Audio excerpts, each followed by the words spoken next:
diagnóstico crimen organizado, tenemos un alto número de armas de fuego en situación irregular, tenemos múltiples bases de datos, sobre todo vinculadas a las armas cortas, que no dialogan entre sí.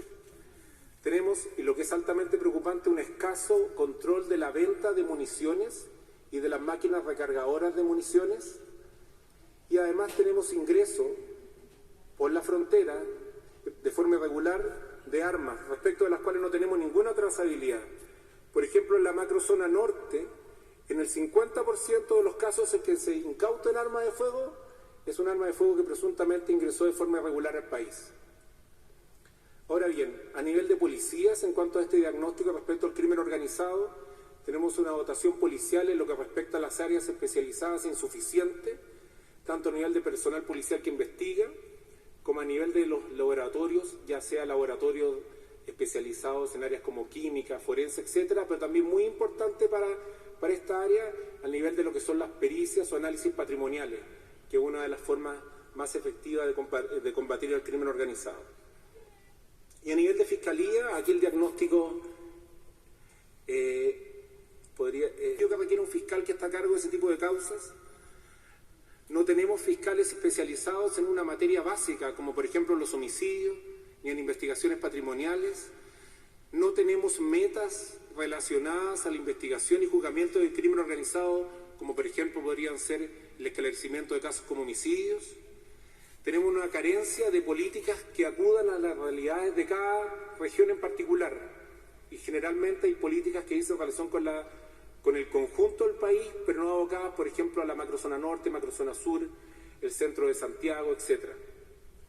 Y otra cuestión que es altamente preocupante, de la cual me referiré más adelante, cómo pretendo solucionarla, que es la ausencia de sistemas integrados de tratamiento de la información. No puedo dejar de mencionar lo que es el sistema carcelario. Tenemos una fuerte presencia de drogas al interior de los establecimientos penales. Tenemos en segundo lugar un aumento sostenido de la población extranjera que hoy alcanza un 10% de la población que se encuentra privada de libertad. Y aquí un antecedente que es relevante. Las organizaciones criminales que se conoce que actúan en el país tienen un marcado carácter intrapenitenciario, es decir, organizan sus delitos desde las cárceles para comunicarse con las personas que están en el interior. Esto obviamente requiere una acción de la Fiscalía en coordinación con Gendarmería, que les señalaré más adelante. Y en cuanto al Estado en su conjunto, tenemos una baja participación de los órganos fiscalizadores desde el punto de vista administrativo sancionador en esta área. Me refiero, por ejemplo, a lo que tiene que ver con impuestos y aduanas. Tenemos que establecer, por ejemplo, mecanismos de control respecto de los delitos, por ejemplo, un control más efectivo respecto de la primera inscripción de los vehículos. Y tenemos también lo que es de público conocimiento, que es una dificultad inmensa de control fronterizo y además de identificación de las personas que ingresan al país. Frente a este diagnóstico, proponemos las siguientes líneas de acción respecto al crimen organizado. En primer lugar, modificación de las políticas de persecución penal. En segundo lugar, cambios organizacionales a nivel de la Fiscalía Nacional. En tercer lugar, mejorar el análisis de información y bases de datos institucionales. También una política respecto de las policías y organismos auxiliares. En quinto lugar, política de protección de víctimas y testigos. Y también me referiré en particular respecto de la macrozona norte y sur. Una gran cantidad de los delitos son cometidos con armas de fuego, en particular los delitos vinculados al crimen organizado. En materia de homicidios, alrededor del 60% de los homicidios son cometidos ocupando armas de fuego. En este sentido, pretendo establecer las siguientes políticas concretas para estos efectos. En relación a las armas de fuego inscritas por particulares, que por sustracción o extravío son descubiertas en el sitio del suceso de un delito, siempre es necesario investigar si esto procede de algún tráfico de armas o una eventual compra fraudulenta previa. En segundo lugar, debe investigarse las armas de fuego inscritas a nombre de condenados o prófugos de la justicia.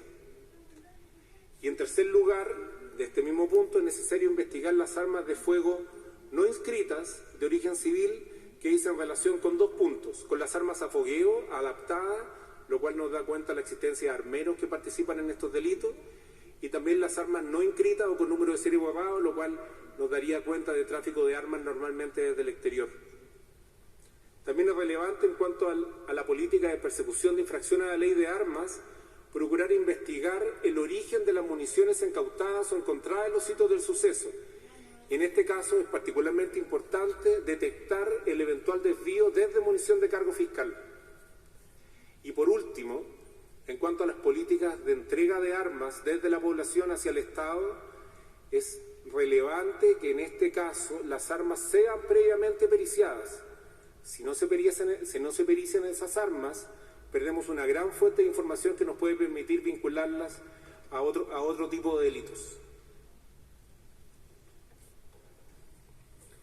Ahora bien, como segunda política de persecución, quisiera plantearles lo relativo a la sustracción de vehículos. Como sabemos y escuchamos a diario en las noticias, uno de los delitos que reúne mayor atención y es particularmente peligroso para las personas son las denominadas encerronas y portonazos. Para señalar brevemente las políticas en este aspecto, es importante detallar primero para qué se sustraen los vehículos normalmente. Tenemos en la macrozona norte que los vehículos se sustraen normalmente para contrabando, es decir, para cambiarlos muchas veces por armas o por drogas. Tenemos vehículos también sustraídos para fines recreativos y tenemos también vehículos sustraídos para cometer otros delitos. Pero en su mayoría, las cifras nos señalan que los vehículos son sustraídos para desarmarlos y venderlos por repuestos o para clonarlos. Dos cifras indicativas en este sentido. De cada 10 vehículos robados por fuerza, es decir, donde no existe violencia, se recuperan 4.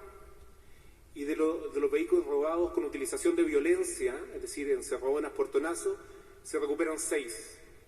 Es decir, estamos hablando que normalmente en el tipo de delito de robo con fuerza están más bien vinculados a desarmarlos o vender para repuestos. ¿Qué proponemos en este sentido? Propuestas en dos órdenes. Primero que nada, desde la Fiscalía y segundo, sugerencias de modificaciones legales. Desde la Fiscalía debemos fortalecer la investigación patrimonial que dice relación con este tipo de delitos. Tenemos que contar con fiscales especializados y además aumentar la coordinación interregional, ya que obviamente tratándose, por ejemplo, de contrabando, de clonación, etcétera, se trata de delitos que suceden entre muchas regiones. Y también lo otro que es importante, en particular por el robo de vehículos para desarmarlos, es importante investigar las desarmaduras.